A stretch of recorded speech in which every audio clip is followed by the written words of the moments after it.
There's no road to happiness. It's more of a winding path through hills and valleys. In the end, it's the journey that matters. Truth be told quotes. Sometimes realize there's no way. You have tuned into Breaking the Mask of Depression with your host, Diva with Depression. Just waiting back.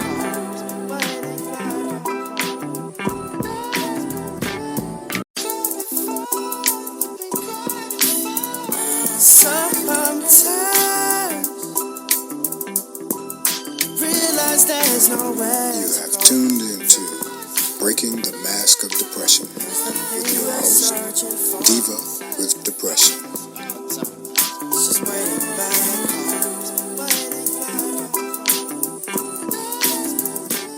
Welcome to Breaking the Mask of Depression with me, your host, the Diva with Depression. I hope everyone is doing well. I hope spring is bringing you some joyous things other than allergies and pollen. I'm sitting here in North Carolina, and today I think it's 70 something degrees, but 2 days ago it was 40 degrees. So who knows what Mother Nature is up to. So I'm not going to hold you guys. It's still Women's History Month, and I decided to do something different than others. I wanted to highlight the badass women in my life that make my life what it is and inspire me. And so I'm going to push on and bring another amazing woman to the stage. This beauty has inspired me from the first day that I met her, and I know that she will inspire you. So welcome. Oh, thank you so much. I am so honored to be here. And when you invited me to be your guest, I have just been like a little child waiting for Christmas. That is so nice of you to say. We met in a wonderful public speaking course, and the first day when I met you and Dr. Deborah, I was struck by how regal you were. Us Black women, we can wear some regalness. And the second thing, and I tell you this always, is your smile. It just lights up the room in the world. So please introduce yourself. Okay, I am Jeanne Muhammad, your global happiness expert. I am a author. I am a speaker. I'm a blogger. I'm a coach. I coach in happiness and life coach, life and happiness, assertive and confidence, holistic wellness, self-care. I'm certified in all of these. I love learning. And as I was telling you, I've gone back to school. And I'm majoring in psychology. And I am a mother, a grandmother, a great-grandmother. And wow. Yes, so I am just have my hands in a lot of things. And so I'm just excited about being able to tell my story. So thank you again. Oh, thank you. Thank you. You have done it all and continue to do it all. And I'm so inspired again because I can hardly remember where I put my glasses, like I said. And here you are back at school. Yes, yes. And that's a story in itself because when I was in college, I really was not interested too much in getting a degree. I just wanted to learn. Yeah. And so I didn't, get my degree, but it was something that I've always wanted to do. And so when the opportunity presented itself, I was just, oh my gosh, here my prayers have been answered. So that is so awesome. Now I want to say I have met your amazing husband, just one of the kindest souls ever. But I don't think that I know that you had children, but did you say grandchildren? Now, how many children? How many grandchildren? How many great grandchildren? I have 2 children, 2 sons. I have just 2 grandchildren, and I have 6 great grandchildren. Wow, that is so awesome. That is so awesome. I have a grand doggy.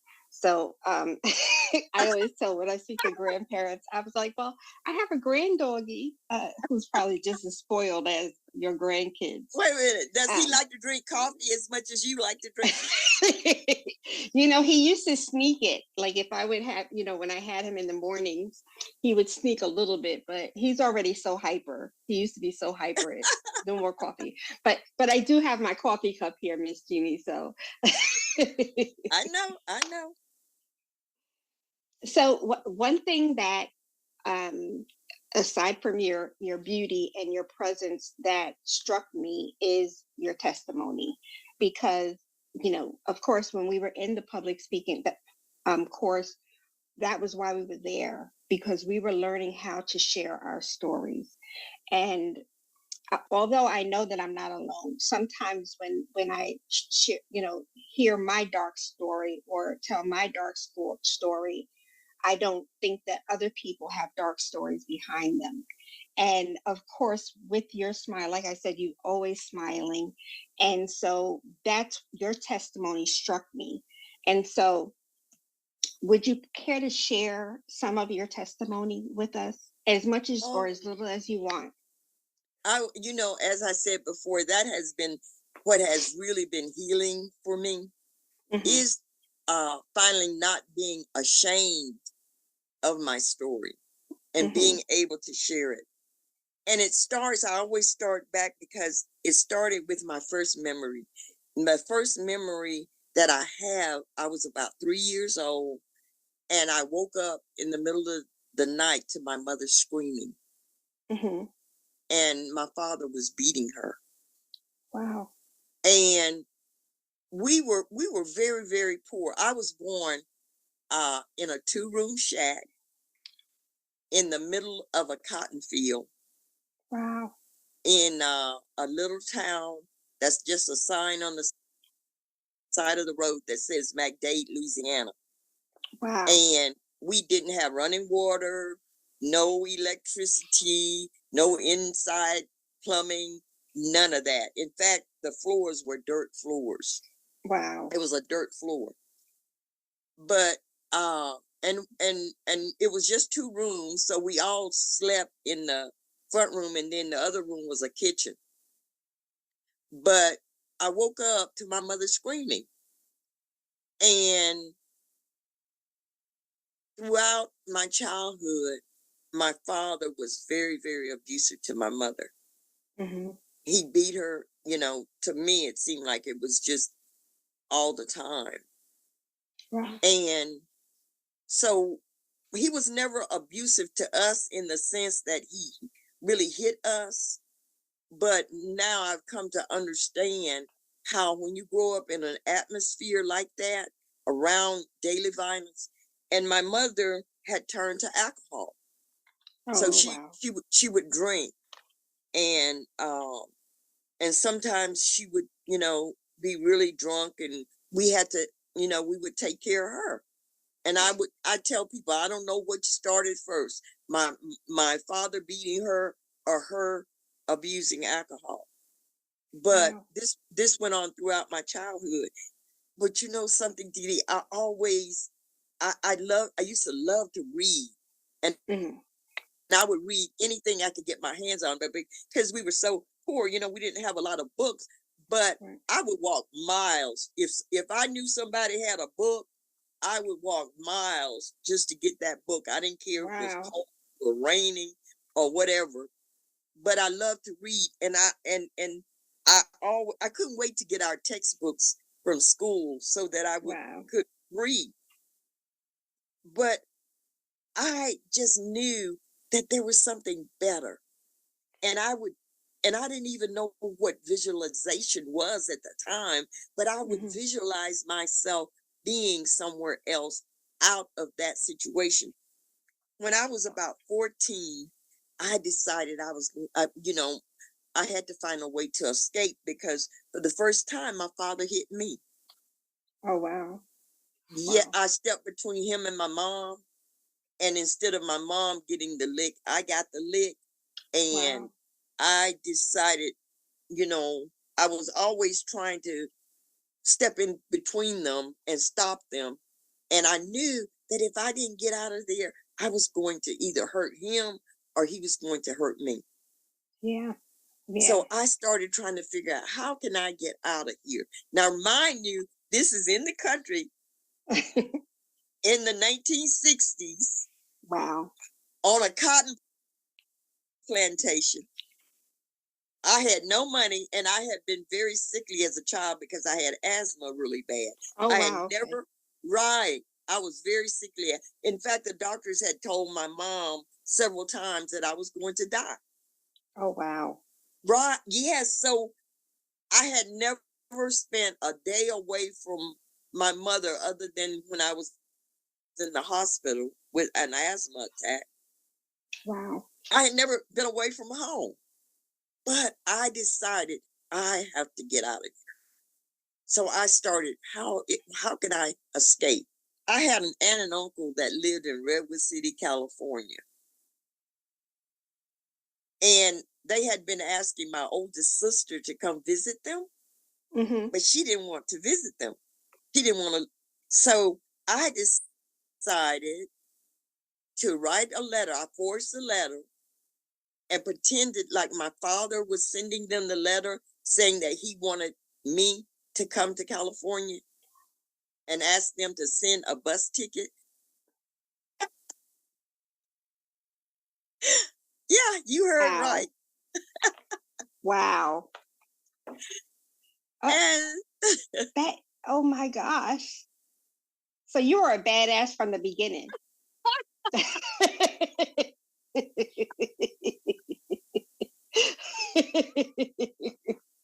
That is hysterical. I never thought of it that way, but yeah, you're right.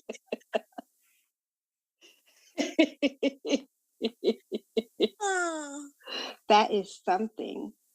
yes, ma'am. So and then I got even worse, Dee Dee. I pretended to have an asthma attack. I know that's really bad.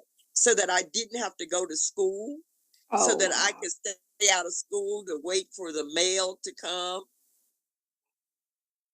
And so I could get the letter when my uncle sent the ticket. Wow.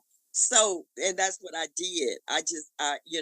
And finally, when I got the ticket, I told my father that I was leaving, that I had a bus ticket to California and I wanted to get his blessings. But if he did not, I said, I'm leaving. He said, I couldn't go. He said, no, you cannot go. I asked, Wow. I kept asking for his permission. Finally, I just said, look, I have the ticket. You cannot watch me 24 hours a day. So one day when you're not here, I'm going to leave. And so that's just it, unless you want to Mm-hmm. stay home 24 hours a day to watch me, you know. Okay. And so, so he said, I see that you're serious about leaving. So you have my blessings. So I Wow. got on a bus for California when I was 16. Wow. I left home. Wow. That's so brave. So Like that is so brave. and I didn't look at it that way, Dee Dee. I just wanted to get out of there. Yeah, I know. I get it. I get it. We do what we have to do. Yes. Wow. Yes. And looking back, I can see that I didn't ever consider myself a survivor, but Right. I am. You And are. so and it explains to me everything after that okay, when I got to California, my aunt and uncle, I wasn't going to go to school, but they insisted that I go back to school. And so I went back to school and I graduated from high school. And then I went to college. Um, and that's where I met my first husband, was in college. And Mm-hmm. I was a little young virgin that didn't know anything. I was country still, and I ended up getting pregnant. Oh wow. Okay. I know anything about yeah, I know anything about birth control, Mm-hmm. and so I ended up getting pregnant, and I forced him to marry me. I was like, I really forced him to marry me. He didn't want to get married, and he ended up leaving me and my baby when the baby was 3 months old. Oh wow. And after that, I went kind of wild, Dee. I started drinking heavily, um, and eventually I ended up being an alcoholic. I ended up Wow. abusing drugs. I became a drug addict. Really? Yes, ma'am. Wow. And going through all of that, I became homeless. I was homeless three or four times, and I thank God that my ex-husband's mother took care of my son during that time. Oh wow. Wow. Wow. You know, so and this went on for years, and so that's the beginning. That was the beginning of, just me going just really downhill. Yeah, and sometimes we don't think about how and I just came from therapy and have this conversation weekly. We don't think about how much our childhood and what we see influences what we become, and the road that we take. I was just sharing with you that I was in a long relationship, but I know that it was a relationship I wasn't supposed to be in that long. I mean, God blessed me with two Hmm. beautiful babies, but I know that that wasn't the person that I was supposed to be with. But I grew up in a single household. I didn't Hmm. see what love was. I didn't see, how to interact with a man. So, like you said, you were young and didn't know what you were doing. I'm looking for love Hmm. in a two-parent household. In all the wrong places. Exactly, exactly, exactly. And so, now, how old was your son when you were going through all of this? Was he He aware of what was he going on? was uh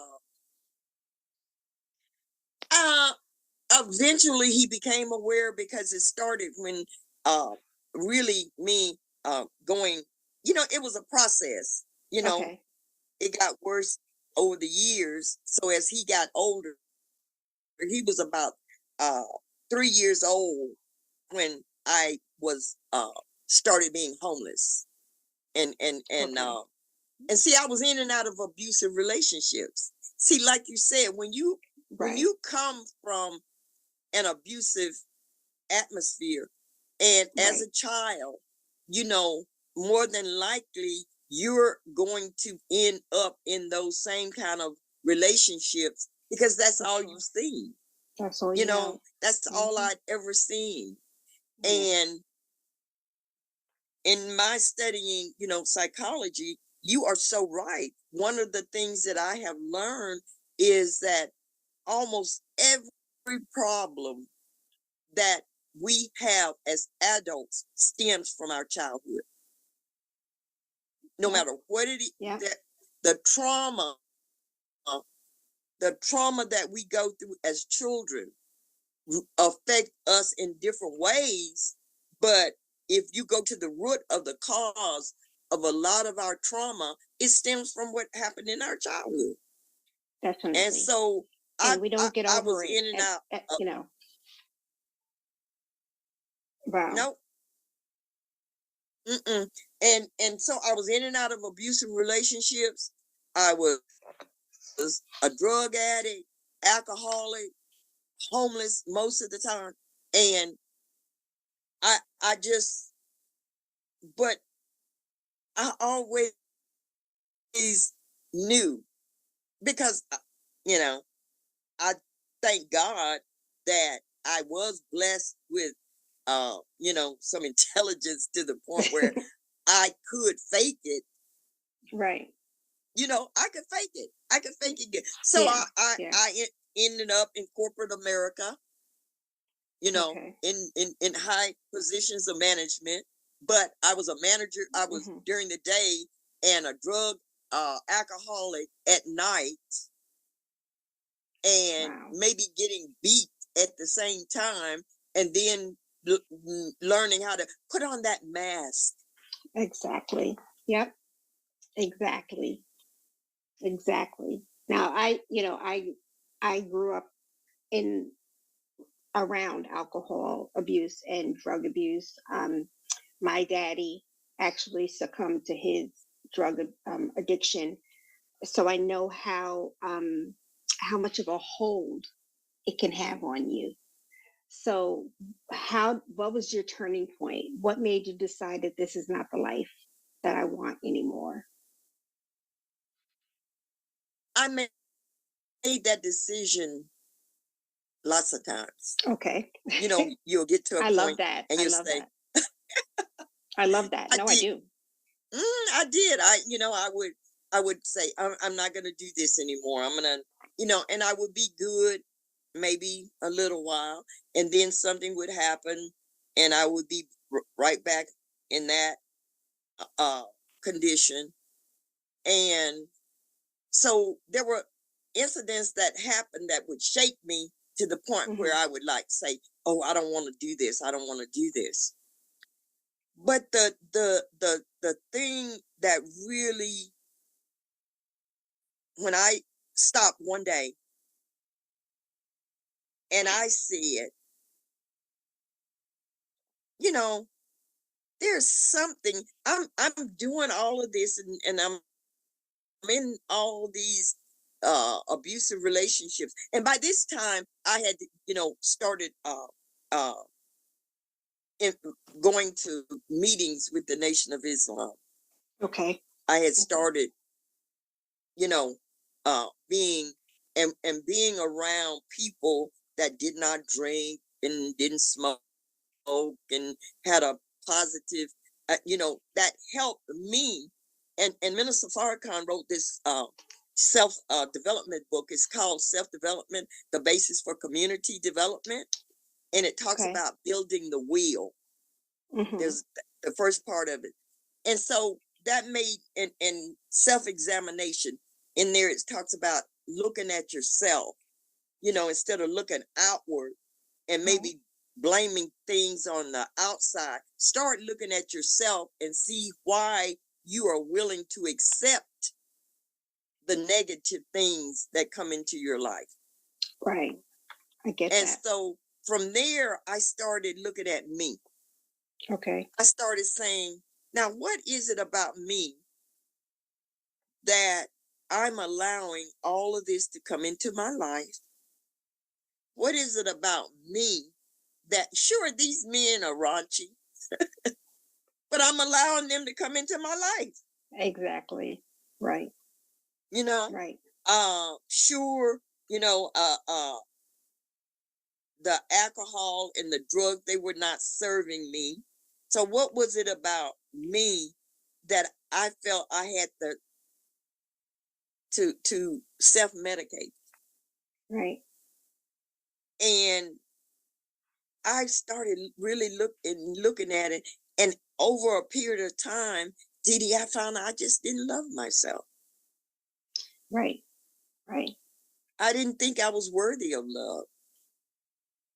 You know, somebody, I had been bullied growing up, had been told I was ugly and that I would never be this, and I would be, just really, I had never been, uh, anyone had ever really uh, poured anything positive in me. My mother did. I can't say that, but she was had her own issues. Yes. Yes.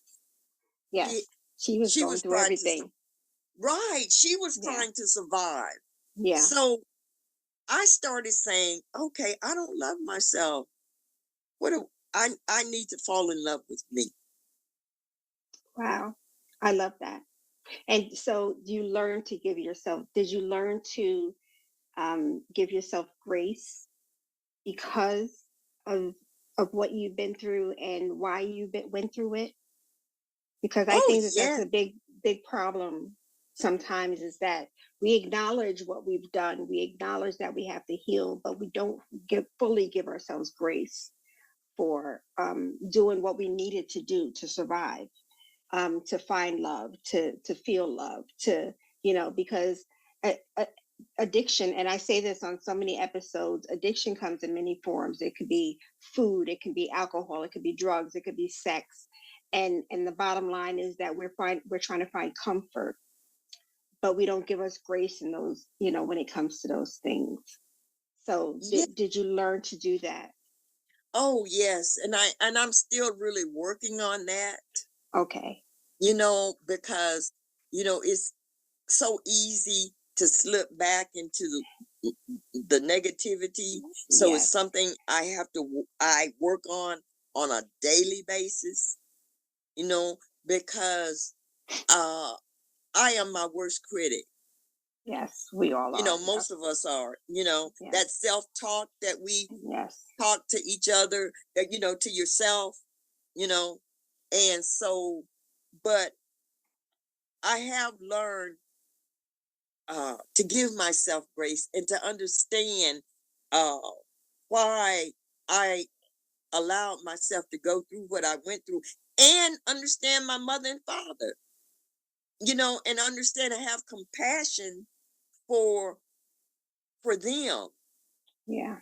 and understand this was back, like I said, I was born in 1948. Wow. So back in that time in the country on a plantation, my father was a sharecropper. Now what would that must have been like for him? Exactly. Exactly. And that's, that's a sidebar, but when people, I was just doing an interview the other day, and they were asking about mental health and the things that we carry, and I said, you have to go back 465 Oh years.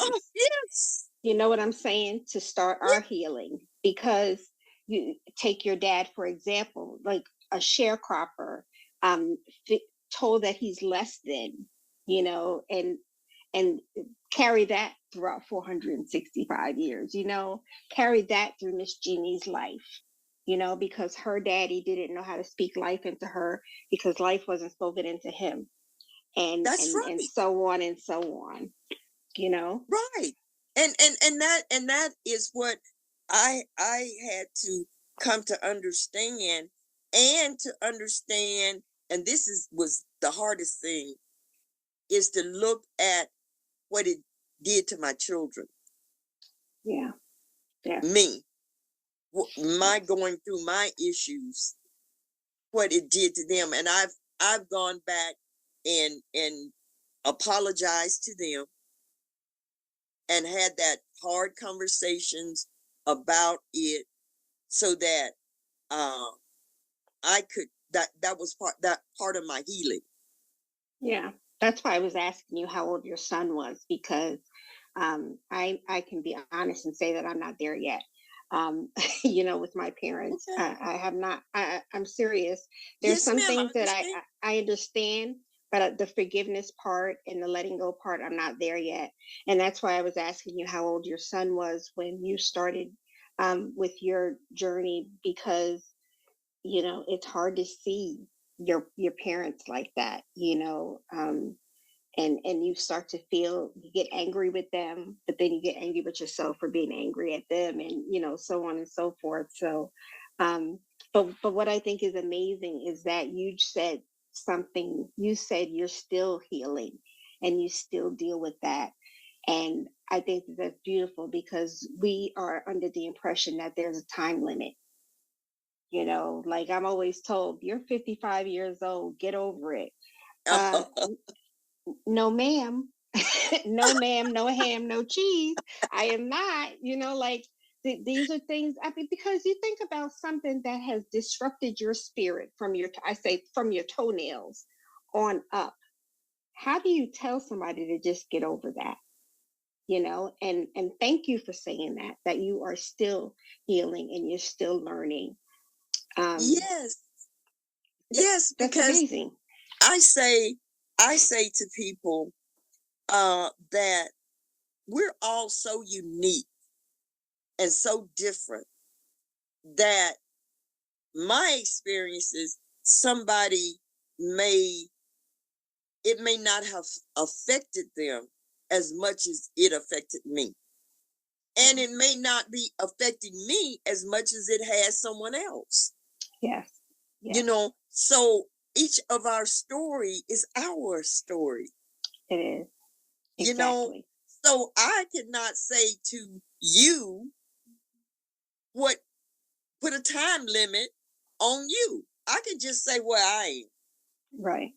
by the Right. grace of God, and I strive to do that and not be judgmental, because I'm really, I mean, I'm not qualified. Yeah. Yeah. You know, Was it? I Oh no. go Go ahead. ahead. No, you go ahead.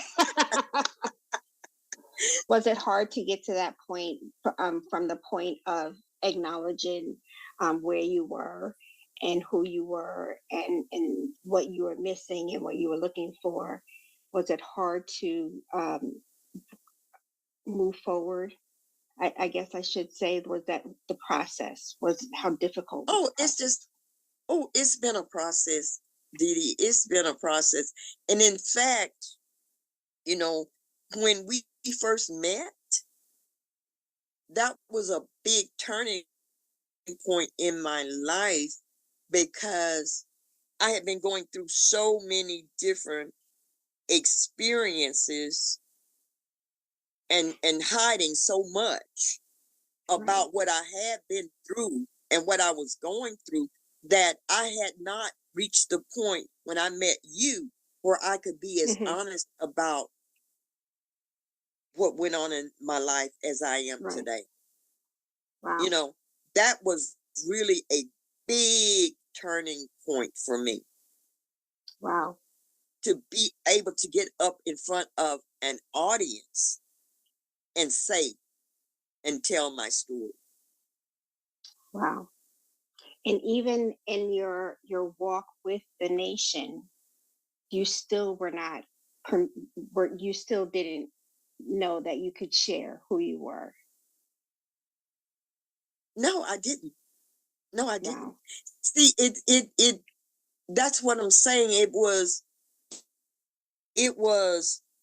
and I've been in the nation for over 30 years. Yeah. And, but, and this is why I say to people that come into the nation that, you know, sometimes people expect a miracle. Like if you're one day this, and then you come into the nation and you're this, but it Right. doesn't, it's not like that. Yeah. It's still Yeah. a learning process. It's still you coming to know yourself, coming to develop a relationship, a personal up close relationship with your God. It is a process. So Yeah. I Yeah, say it to is. anyone, just because you meet someone and they're in the nation, don't expect you meeting a God. You know, you're Right. meeting a God, a person that is striving to work towards being who God will want them to be. Right. So even through all of those years, I still had somewhat of an imposter syndrome. Wow. Wow. Now, the nation of Islam, just like the Christian community, has been a cornerstone of Black and Brown communities for ages. How have their views on mental illness and sort of a mental health awareness, how has it changed? You said you've been there over 30 years. What have you seen? Because I actually, I think that I met you. I went to a conference on Black mental health when I first moved back to Charlotte, and there were two women that from the nation at the same table with me, and I was so excited because there in our communities, we were so closed off from the discussion about mental health. So how have you, what changes have you seen in the Nation of Islam and their discussion about mental health awareness? I have seen under the Honorable Minister Louis Farrakhan a real opening and up about understanding that just because a person is spiritual and they're religious or they're practicing a religion, sometimes that can even cause that person to be even more ashamed of what they're in because, don't you have faith? Exactly. Where's your faith? Where's Exactly. your faith? So Minister Farrakhan introduced us to a course of study, and I don't know if you've ever heard it called Dianetics, the science of the mind. And what it is, and it is a part of Scientology that is taught under Scientology. And Scientology has such a negative uh, connotation about it. But I'm not talking about the religious part of it. I'm just talking about this tool that they offer that I found to be very beneficial. Minister Farrakhan introduced it to the nation because he understood that there was so many people that was suffering from mental anguish. Right. And religion was not helping. No. I say all the time, you can't pray it away. No. You cannot pray it away. No. Yeah. Now, that's part of it.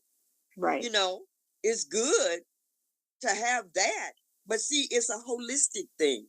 It's not just one thing here, one thing. It's your whole your mind, body, and your soul.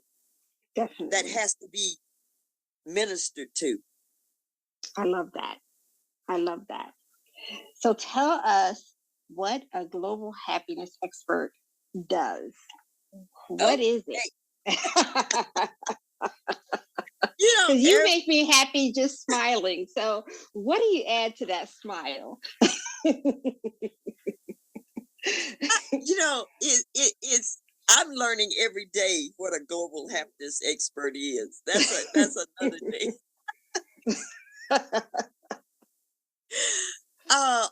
Because some people think that because I say I'm a global happiness expert, that means, oh, you must be happy all the time. But happiness is really, it's an inside job. Yeah. And it's not a one size fits all.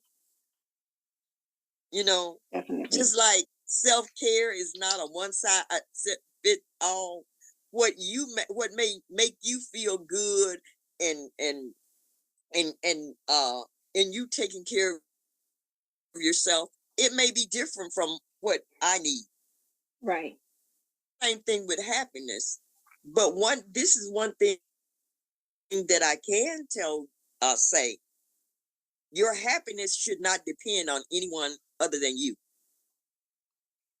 Sometimes we come into a relationship and we'll say, my husband, my boyfriend, my whoever, they don't make me happy. That's that's not his job. You're giving not there. Yeah, you're giving them too much power. That means if they can make you happy, they can make you sad. Sad, exactly. So definitely. That's one thing that one reason I can say that I am an expert, because I know the things that we can do to find out what is our happiness. What are the things that give me joy? What are the things that, and it may be that And happiness is something that once you have it, no one else can take it from you. You can give it away, but no one else can take it. Wow. You can be in a situation where it's causing you all kind of anguish and despair, but you become aware. You become self-aware. You know you, and that's part of it. That self-examination, that self-awareness, that taking time to really look at you and Right. really know you. And once you do that, and you can see your thoughts. When you're in a place of, you know how I go, Dee Dee, where you just, your mind is just going all over the place. All over the place. Yes. Yes. You know, and you, Dee Dee, knowing you said, wait a minute now, what does Dee Dee need to do? Maybe she just need to close the door, not talk, not say anything to anybody till Dee Dee have that cup of coffee. I think it's so funny that everybody talks about my coffee. But that's right. Don't talk to me till afterwards. Or you might say, I need to make an appointment with my counselor Yes. or my therapist. Mm-hmm. I need to talk to someone because right now I'm not in a good space. So what um how can I phrase this? What would one have to do to start the happiness process with you? What are the steps that you take? I have my website. It's Okay. I am Jeannie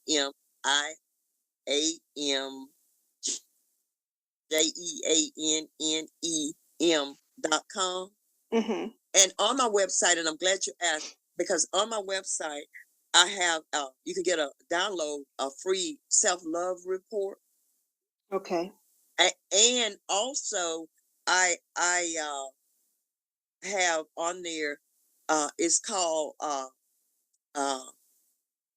introspection, or I've forgotten even the name of the but I know, isn't that awful? It's a senior It's moment, okay. Dee Dee. It's a Listen, senior moment. please. But I have them all the if you go time. to my website, yes, ma'am. But if you go to my website, it will has a tab where it says my books. And when you click Mm-hmm. on there, all of my books are there, and some of them are no charge. You just download it. Okay. They're ebooks, you know. That's And awesome. and all of my books are, they're self-help books. So back to your question about, you go there, you're gonna make an appointment with me through my Mm-hmm. website, and I don't make as many appointments now as I did at one time, because like I said, school is kind of kicking mine behind. I, I'm a writer, I'm a writer, Listen. but I have to learn how to write in an APA, the Association of Psychological uh, Administrators, or whatever, Yes. APA, technical writing. And see, I'm freestyle, I write Yeah. freestyle. And Mm-hmm. so now I have to be really, and do citations, and make sure that everything I say, a person can go and find that. Oh, it's driving me crazy. Everything else, but to go from one Listen. style of writing and then go to, it's been, so I don't take as many clients, but I do 30-minute consultations. And you know what I found? There have been so many people, because I usually don't stick to the 30 minutes. And I try not to schedule like really back-to-back consultations. I may end up speaking to a person for about an hour, and Mm-hmm. a lot of times I have helped them come to know what they need to do to get off on the start to on their healing journey, and that's okay. That's That's okay. okay Yeah. because I really don't do what I do just for the money. I do what I do because I really do want to see people healed. Yes. Yes. And that's I And I love know the I say that. Yeah. money will Go ahead. come. Yes. Listen. Yeah, the money comes. The money comes. Yes. You know, it is that's one of those things that I just don't worry about it. And I am blessed that I don't have to worry about it. And so I just enjoy seeing people finally be able to say, I'm on that journey, because it is a journey. It is. It It's a is. journey. It And, is. and, and you know this. I know I've seen you on your journey, and I'm so proud of you. Oh, I'm thank you. so proud of you. Thank you so much. Thank you. Thank you. I And appreciate that. because I know it hasn't been easy, but nobody ever said it'd be easy. So I know. I think that we forget that sometimes. It's like, my goodness, when am I going to get a break? You know? Oh, I but know, I know, I I know. I am proud of you because, I an author. So how many books do you have now? I said 9, but I have 10 actually. See, I listen. just listen. I did a collaboration with 20 other people, Wow. and uh, the name of the book is, it's like a Mm-hmm. tabletop book. On one side is I love me because, and we explain what we love about ourselves.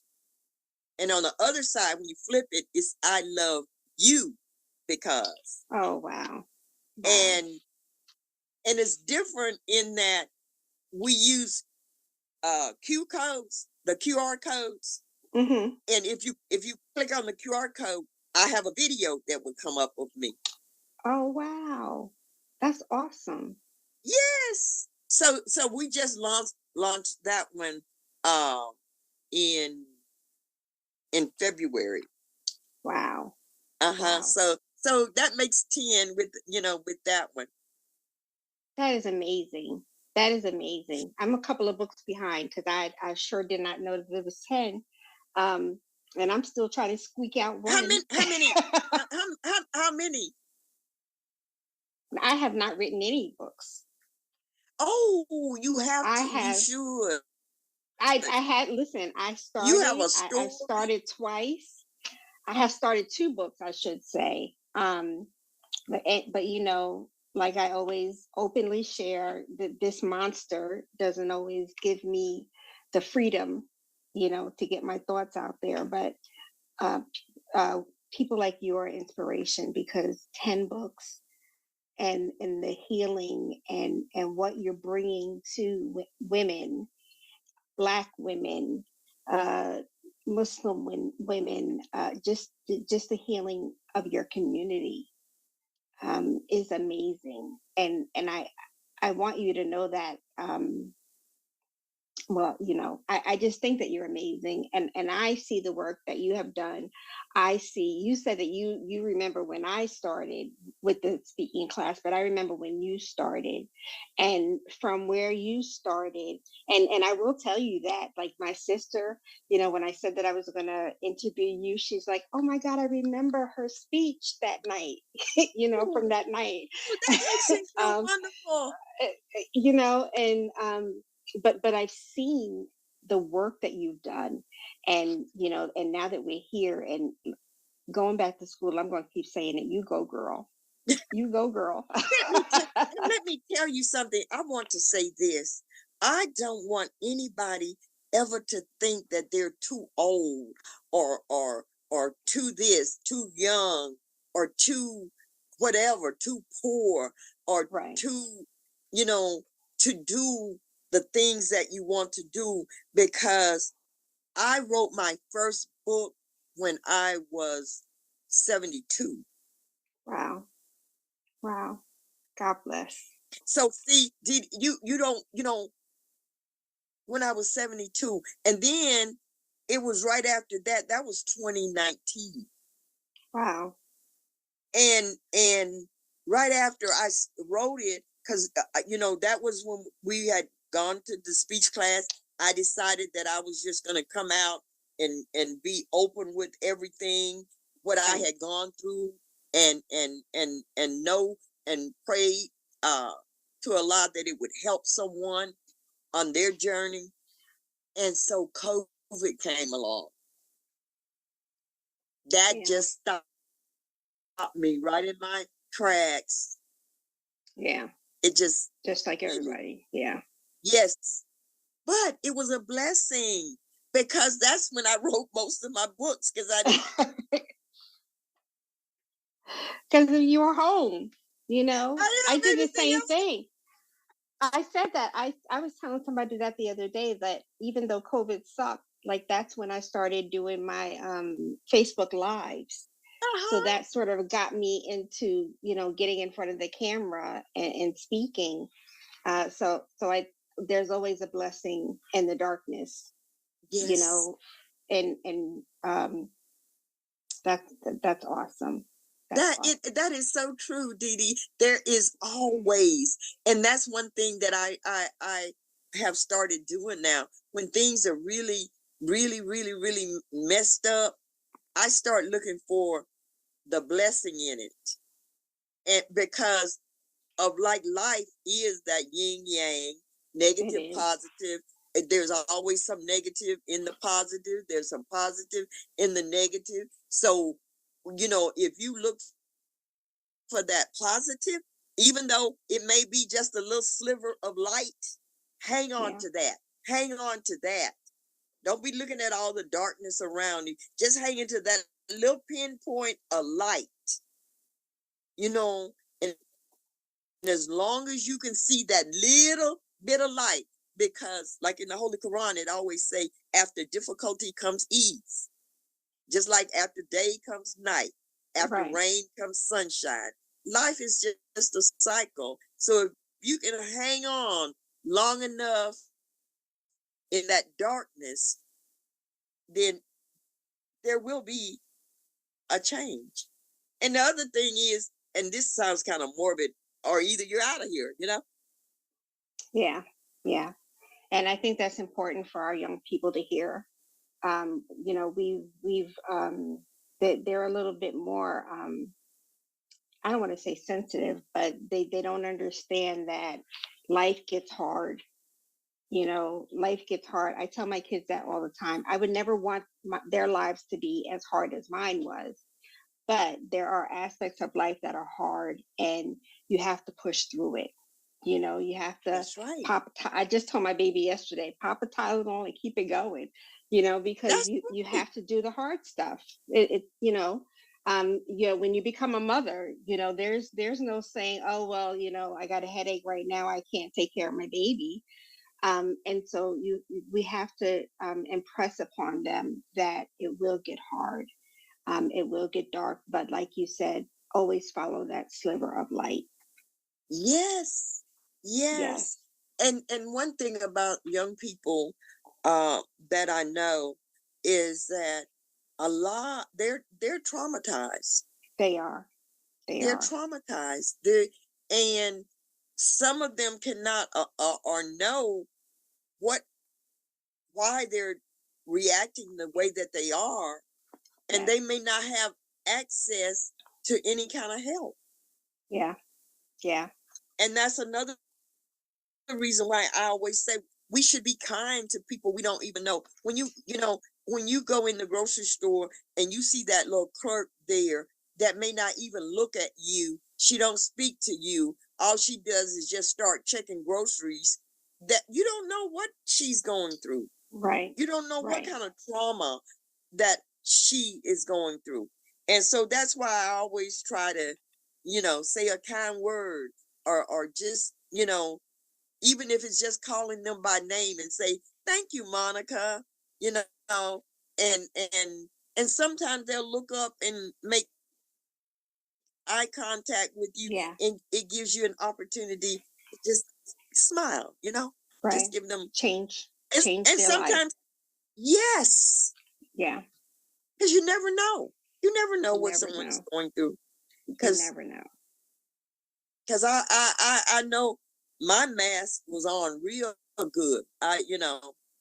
People, I tell people now the things that I was going through, and they would be like, you were going through Mm-hmm. that?" Yeah, Well, yeah. mine stays on.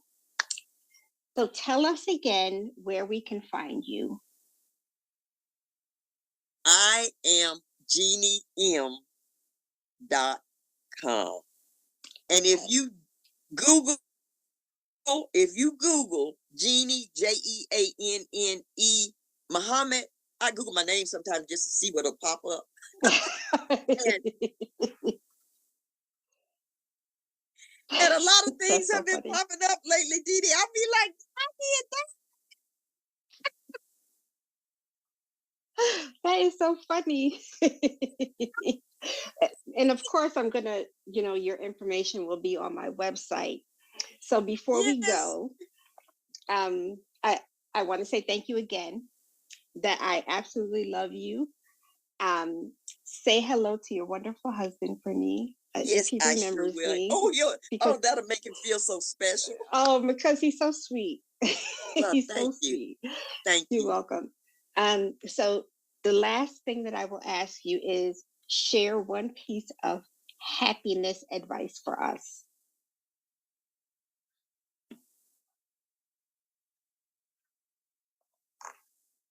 Become self-aware. Become self-aware of the things that give you pleasure in the moment. Get clarity so that you can understand what you have to do to provide happiness for you, and that no one else is responsible for your happiness but you. Thank you. So, ladies and gentlemen, that's it. You have heard from the happiness expert herself. I hope this episode made you happy. It made me happy. Thank you guys for your support. If you don't already do so, go follow me on my website, divawithdepression.com. And as I said, Miss Jeannie's information will be on the website and listed within the episode. Please listen, share.